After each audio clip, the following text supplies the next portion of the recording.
Hari ini, marilah kita luangkan waktu untuk mempelajari firman Tuhan bersama dengan khotbah berjudul, Mari Kita Pergi ke Dunia. Di zaman ini, Tuhan telah memberkati kita dengan berbagai kemajuan dalam teknologi modern, transportasi, komunikasi, dan bahkan beragam lingkungan yang memungkinkan kita untuk memberitakan Injil secara efektif. Jadi, meskipun kita tidak dapat pergi ke luar negeri, tampaknya Tuhan telah menyediakan banyak teknologi untuk menjangkau mereka yang belum diperkenalkan kepada gereja kita melalui platform seperti internet. Tuhan menolong dan menyemangati kita. Tuhan juga telah menciptakan banyak lingkungan agar Injil dapat diberitakan di mana-mana, dan memastikan bahwa bahkan mereka yang tidak punya waktu pun dapat mengakses Injil melalui internet sesuai keinginan mereka. Oleh karena itu, kita dapat menganggap zaman ini sebagai zaman keemasan untuk mencapai tujuan penginjilan dunia. Di sini, hari ini, ada mereka yang akan pergi ke luar negeri dan mereka yang tidak. Namun demikian, kita dapat menganggap negara ini sebagai negeri asing. Jika kita menganggap kerajaan sorga sebagai rumah kita, bukankah bumi ini adalah tanah asing? Karena dikatakan bahwa kita adalah orang asing rohani di bumi ini, tempat ini bukanlah rumah kita. Kita juga ada di luar negeri di sini. Saya berharap mereka yang pergi ke luar negeri dalam arti jasmani akan menyebarkan kabar baik Injil kemana-mana, dan mereka yang tidak akan dengan tekun memberitakan Injil di negeri ini, negeri asing rohani. Mari kita buka Markus pasal 16 bersama-sama.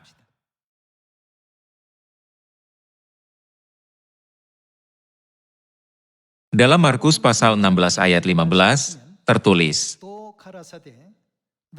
lalu ia berkata kepada mereka, pergilah ke seluruh dunia. Apa yang dia perintahkan untuk kita lakukan? Pergilah ke seluruh dunia dan beritakanlah Injil kepada segala makhluk. Siapa yang percaya dan dibaptis akan diselamatkan, tetapi siapa yang tidak percaya akan dihukum. Bagaimana hati Tuhan berdebar-debar terhadap seluruh dunia? Kita perlu melihat lebih dekat adegan ini. Tuhan menghendaki semua orang di seluruh dunia menerima Injil.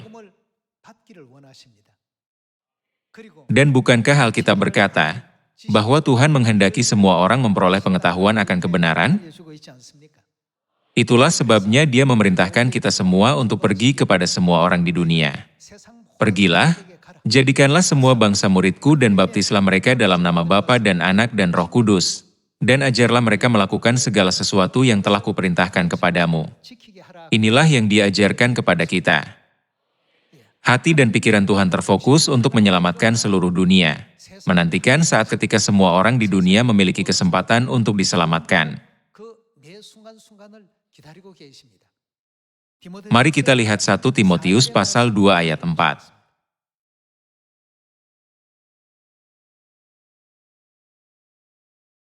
Pasal 2 ayat 4. Yang menghendaki supaya semua orang, apa yang dikehendaki Tuhan? Dikatakan bahwa Tuhan menghendaki supaya semua orang diselamatkan. Sebelum Rasul Paulus mengenal Yesus Kristus, dia adalah salah satu orang yang menangkap, memenjarakan, dan menganiaya orang-orang yang percaya kepada Yesus. Kemudian, apa yang terjadi ketika Rasul Paulus mengenal Kristus? Bukankah dia menjadi orang yang sampai saat terakhir hidupnya, mengabdikan dirinya untuk menyatakan dan memberitakan Kristus, tidak pernah goyah bahkan dalam keadaan yang sulit sekalipun? Ketika kita melihat sekeliling kita, masih ada orang-orang yang bertingkah laku seperti Rasul Paulus sebelum ia mengenal Kristus. Itu karena mereka tidak memiliki pemahaman yang benar tentang gereja Tuhan. Ini adalah kesalahan kita karena tidak mengajari mereka. Ada berbagai faktor yang menyebabkan kita menerima penganiayaan. Yang terbesar adalah bahwa kita tidak mengajar dan memberitahu mereka tentang kebenaran. Karena mereka tidak memahami sifat sejati gereja kita. Mereka melihat kita berdasarkan rumor aneh dan konten palsu yang mereka temukan secara online. Namun, mereka yang telah memahami kebenaran dan telah mengunjungi gereja Tuhan, sering berkata tentang anggota kita, Apakah benar ada malaikat seperti itu di dunia ini? Jika semua orang di dunia seperti anggota gereja Tuhan ini, perdamaian akan terwujud dengan sendirinya. Setiap kali mendengar cerita seperti itu, saya sering berpikir, inilah akibat dari kegagalan kita karena tidak memberitakan Injil kepada mereka. Itulah sebabnya Tuhan memerintahkan kita untuk pergi ke semua orang, ke Samaria dan sampai ke ujung bumi.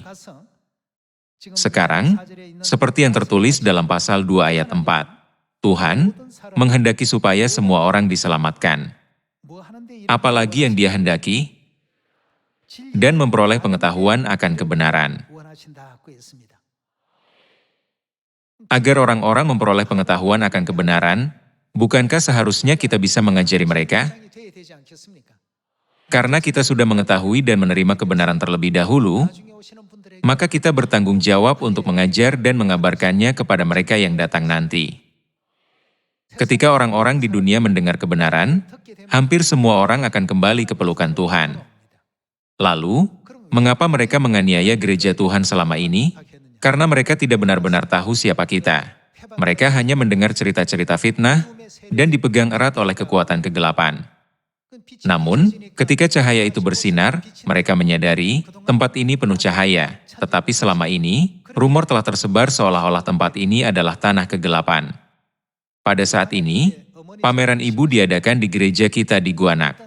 Suatu hari, seorang wanita parubaya diundang ke pameran dan datang. Dia menyaksikan seluruh pameran dengan sikap yang sangat gugup. Dia juga menonton video tentang gereja dan hatinya benar-benar lega. Dia mengatakan kepada kita bahwa sampai sekarang dia bahkan tidak bisa melewati depan gereja kita. Kenapa Anda tidak bisa lewat? Kami bertanya, dan ternyata gereja terdekat telah menyebarkan desas-desus yang mengerikan, yang mengatakan, sekali Anda masuk ke dalam gereja Tuhan, Anda tidak bisa keluar. Gereja ini tahu bahwa begitu orang datang kepada kebenaran, semua kepalsuan gereja itu akan terbongkar, dan kebenaran Tuhan akan menang dengan gemilang. Akibatnya, mereka terus menyebarkan rumor yang mengerikan dan aneh tentang kita, mencegahnya mendekati gereja Tuhan selama lebih dari 20 tahun. Sebenarnya, dia bisa sampai ke rumahnya lebih cepat jika berjalan lewat depan gereja kita. Tetapi sebaliknya, dia mengambil jalan memutar yang lebih jauh hanya untuk menghindarinya. Begitu dia datang ke gereja dan menyaksikan pameran ibu, dia sangat tersentuh dan juga menyadari, ternyata gereja Tuhan adalah gereja yang memberikan pengaruh positif di seluruh dunia. Sangat terkejut, dia menjadi pembawa berita, memberitahu semua orang di sekitarnya. Gereja Tuhan sama sekali tidak seperti itu. Anda harus pergi dan melihatnya sendiri. Dengan cara ini, saya mendengar bahwa dia menjadi mengambil peran mendorong orang lain untuk datang. Sementara kita gagal untuk membuat diri kita dikenal, setan terus memperkuat kecurigaan di dalam hati orang-orang, membuatnya seolah-olah ada sesuatu yang bermasalah dengan gereja.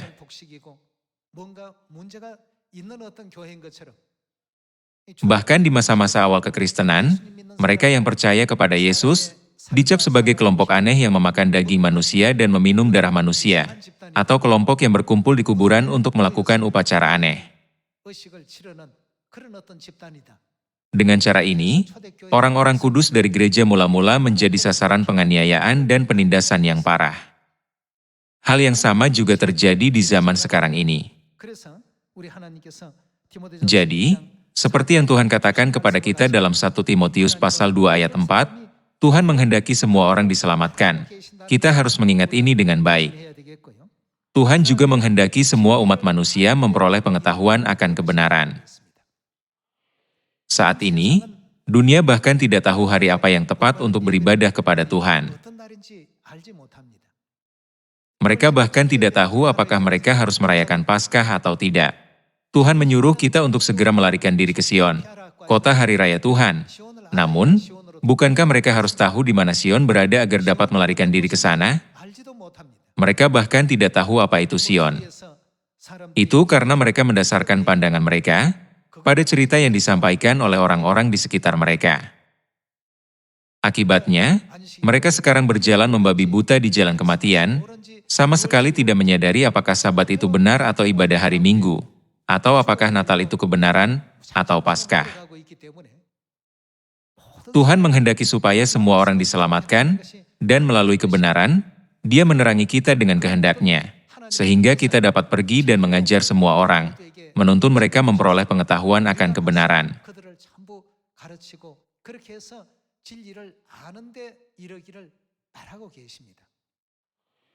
Pergi ke luar negeri untuk misi jangka panjang atau pendek adalah sukacita yang luar biasa dan juga sangat menarik.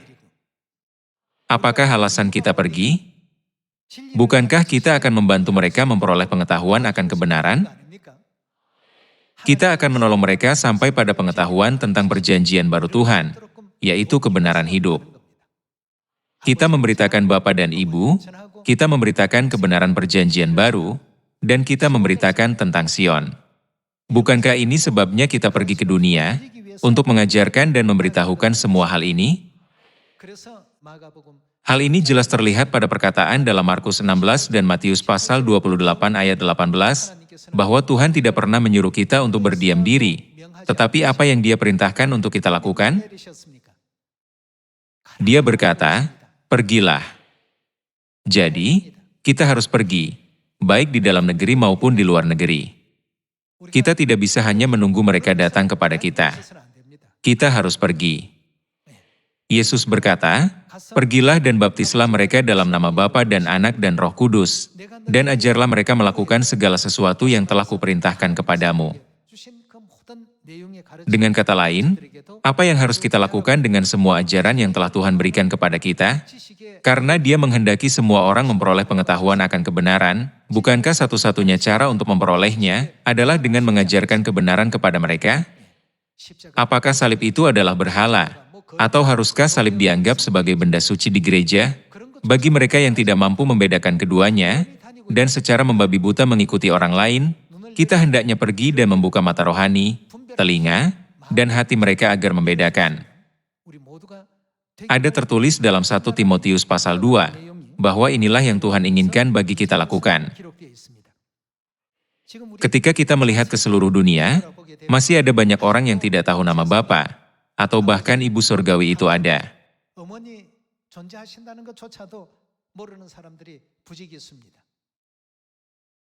Untuk memimpin mereka memperoleh pengetahuan akan kebenaran, ini bukan tentang bersikeras secara membabi buta. Mari kita percaya kepada Tuhan. Ini adalah tentang mengajarkan kebenaran ini kepada mereka. Masih ada beberapa daerah yang belum memiliki gereja.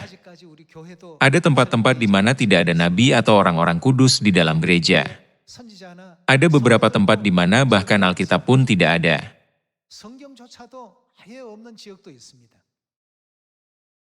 Kita harus pergi dengan cepat. Mari kita pergi ke tempat-tempat seperti itu, dan memperkenalkan Bapa dan Ibu Sorgawi, membagikan berita kehidupan, dan memberitakan bahwa kerajaan sorga itu ada. Dengan demikian, pengetahuan akan Tuhan akan melimpah di seluruh dunia. Mari kita lihat kitab Roma pasal 10 ayat 14. Tetapi bagaimana mereka dapat berseru kepadanya, jika mereka tidak percaya kepada Dia? Bagaimana mereka dapat percaya kepada Dia, jika mereka tidak mendengar tentang Dia? Bagaimana mereka mendengar tentang Dia, jika tidak ada yang memberitakannya? Ayat 14 bertanya, bagaimana mereka mendengar tentang Dia, jika tidak ada yang memberitakannya? Beginilah firman-Nya. Pernahkah Anda berpikir tentang jiwa-jiwa yang lahir di bumi ini yang mati, tanpa pernah mendengar nama Tuhan sekalipun? Betapa malangnya mereka. Jiwa itu memang akan menjadi makhluk paling malang yang dilahirkan di muka bumi ini. Itulah sebabnya Tuhan mengutus kita. Pergilah, jadikanlah semua bangsa muridku dan baptislah mereka dalam nama Bapa dan Anak dan Roh Kudus. Dan ajarlah mereka untuk melakukan segala sesuatu yang telah kuperintahkan kepadamu. Dan dalam 1 Timotius pasal 2, ayat 4, ada tertulis bahwa Tuhan menghendaki, supaya semua orang diselamatkan dan memperoleh pengetahuan akan kebenaran. Karena Tuhan menghendaki supaya semua orang memperoleh pengetahuan akan kebenaran, kita harus mengajari mereka hari Sabat, Paskah, Perjanjian Baru, Peraturan Melkisedek, dan kebenaran tentang Kristus Ansanghong dan Ibu Sorgawi Yerusalem Baru.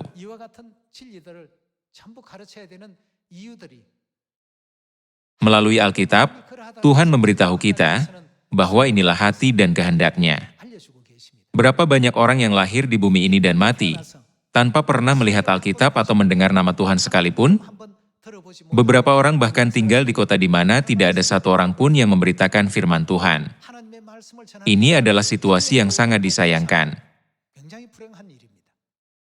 Jika ada 10 atau 20 orang yang mengenal Tuhan di satu kota, tapi kita belum sepenuhnya memberitakan Injil di kota itu, bukankah itu tidak dapat diterima? Kita tidak boleh membiarkan mereka begitu saja. Kita harus melakukan peran kita dalam memberitahu mereka. Saya akan berterima kasih jika kalian, baik yang di dalam negeri maupun yang pergi ke luar negeri, dapat membagikan pengetahuan akan kebenaran yang telah Tuhan berikan kepada kita, dimanapun kalian berada. Bagaimana aku dapat percaya kepada Dia, jika aku tidak mendengar tentang Dia? Bagaimana aku bisa mendengar jika tidak ada yang memberitakan kepadaku? Firman yang diberikan dalam Roma pasal 10 ayat 14 memang dapat dilihat sebagai ajaran penting yang Tuhan dengan jelas menyadarkan kita tentang apa yang harus kita lakukan di zaman ini. Mari kita lihat Roma pasal 1 ayat 16.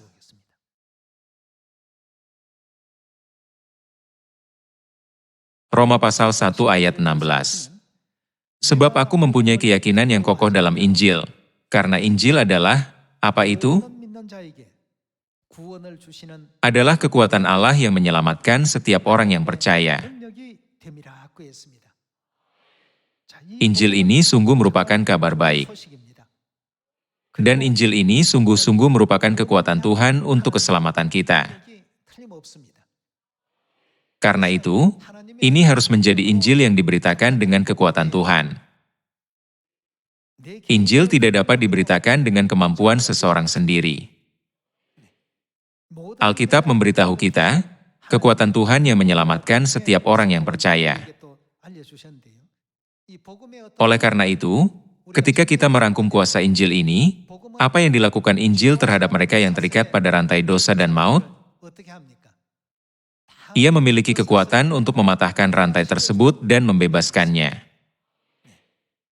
Melalui Injil ini, keluarga, individu, bangsa, dan bahkan negara, semuanya telah diubahkan. Kekuatan untuk mendatangkan perubahan itu hanya dapat datang dari Injil. Itulah sebabnya di dalam Alkitab, Tuhan menunjukkan sejarah seperti itu kepada kita, mempercayakan Injil yang penuh kuasa ini kepada kita, dan berkata, "Pergilah, jadikanlah semua bangsa muridku dan baptislah mereka dalam nama Bapa dan Anak dan Roh Kudus, dan ajarlah mereka melakukan segala sesuatu yang telah kuperintahkan kepadamu."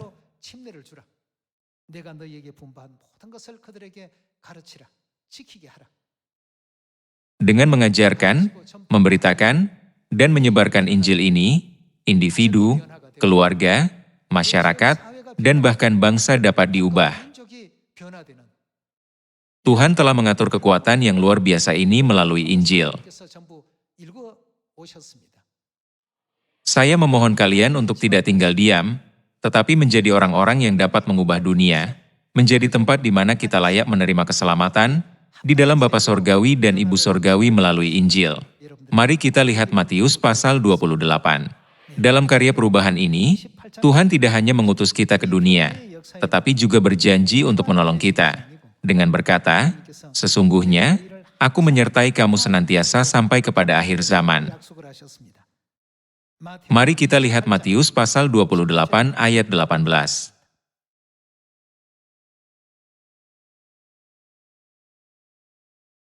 Yesus mendekati mereka dan berkata, "Kepadaku telah diberikan segala kuasa di sorga dan di bumi. Karena itu pergilah, jadikanlah semua bangsa muridku dan baptislah mereka dalam nama Bapa dan Anak dan Roh Kudus, dan ajarlah mereka melakukan segala sesuatu yang telah kuperintahkan kepadamu. Dan, apa yang dia janjikan kepada kita? Ketahuilah, aku menyertai kamu senantiasa sampai kepada akhir zaman. Alasan mengapa kita tidak pernah sendirian dalam perjalanan Injil ini adalah karena Tuhan selalu menyertai kita. Kita mungkin merasa seperti kita melakukannya sendiri, tetapi Tuhan selalu ada di sisi kita. Sama seperti dia berjalan bersama kedua muridnya dalam perjalanan mereka ke Emmaus, dia selalu menyertai kita, selalu menolong kita, membuat yang tidak mungkin menjadi mungkin, dan menciptakan jalan yang tampaknya tidak ada. Lihat saja bagaimana Tuhan membuat jalan di tengah Laut Merah, sehingga bangsa Israel dapat menyeberanginya. Dalam kekosongan padang gurun yang luas, tanpa makanan atau restoran, Tuhan menyediakan pesta besar untuk 600.000 orang dan keluarga mereka setiap hari selama 40 tahun.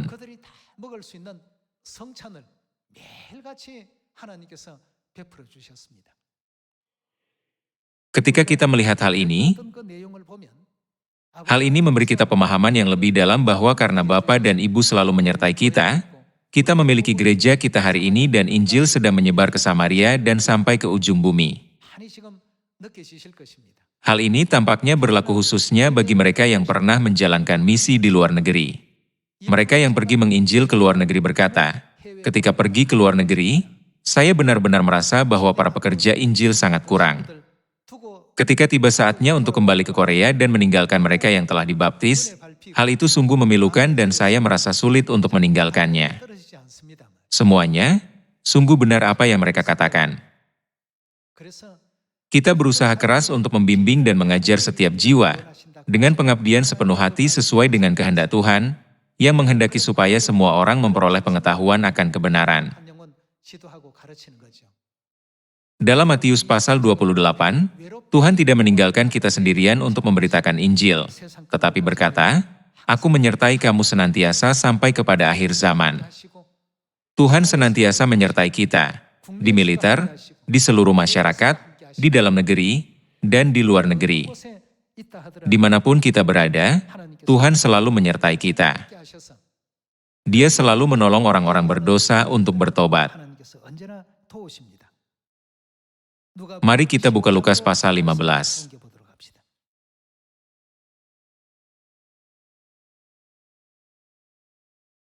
Mari kita lihat Lukas pasal 15 ayat 7. Aku berkata kepadamu, demikian juga akan ada sukacita di sorga karena satu orang berdosa. Apa yang dia lakukan? Yang bertobat, lebih daripada sukacita karena 99 orang benar yang tidak memerlukan pertobatan. Bukankah dikatakan akan ada lebih banyak kegembiraan?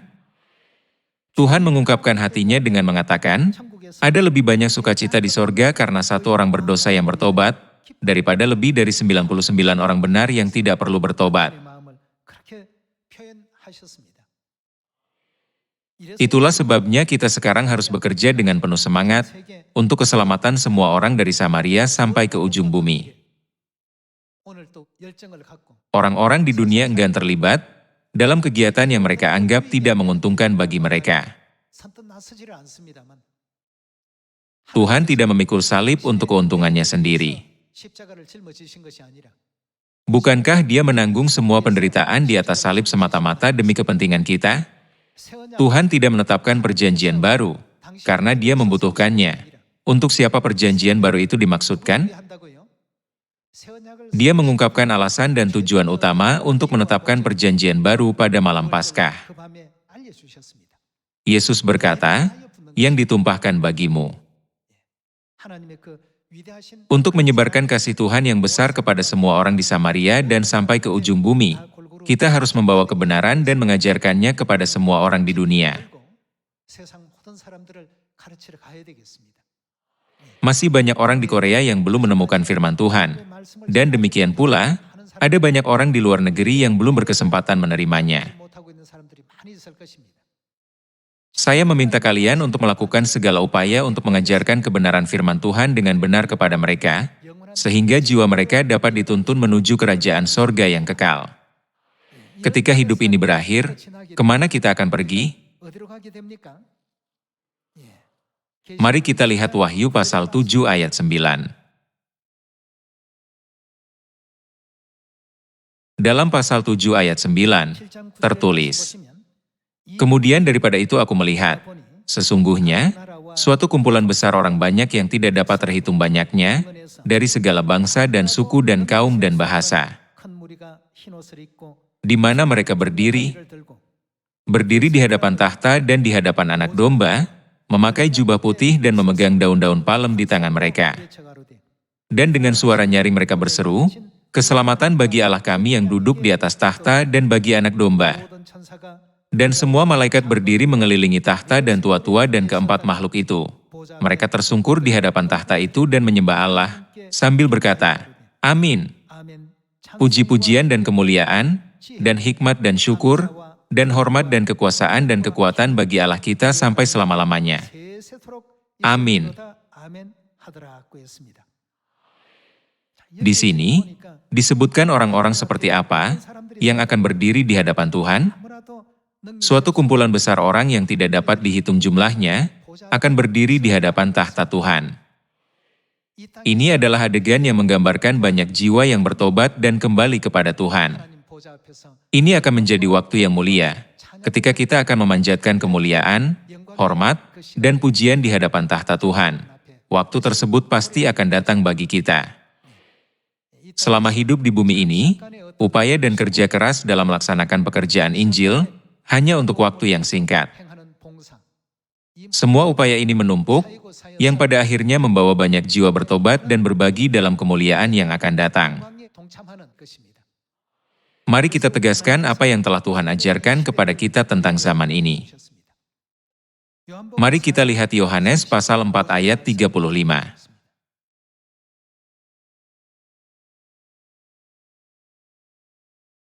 "Bukankah kamu mengatakan, 4 bulan lagi tibalah musim menuai? Tetapi aku berkata kepadamu, lihatlah sekelilingmu dan pandanglah ladang-ladang. Apa yang sudah terjadi? Yang sudah menguning dan matang untuk dituai." Mari kita lihat ayat 36. "Sekarang juga penuai telah menerima upahnya dan ia mengumpulkan buah untuk hidup yang kekal, sehingga penabur dan penuai sama-sama bersukacita. Sebab dalam hal ini benarlah peribahasa, yang seorang menabur dan yang lain menuai. Aku mengutus kamu untuk menuai apa yang tidak kamu usahakan. Orang-orang lain berusaha dan kamu datang memetik hasil usaha mereka."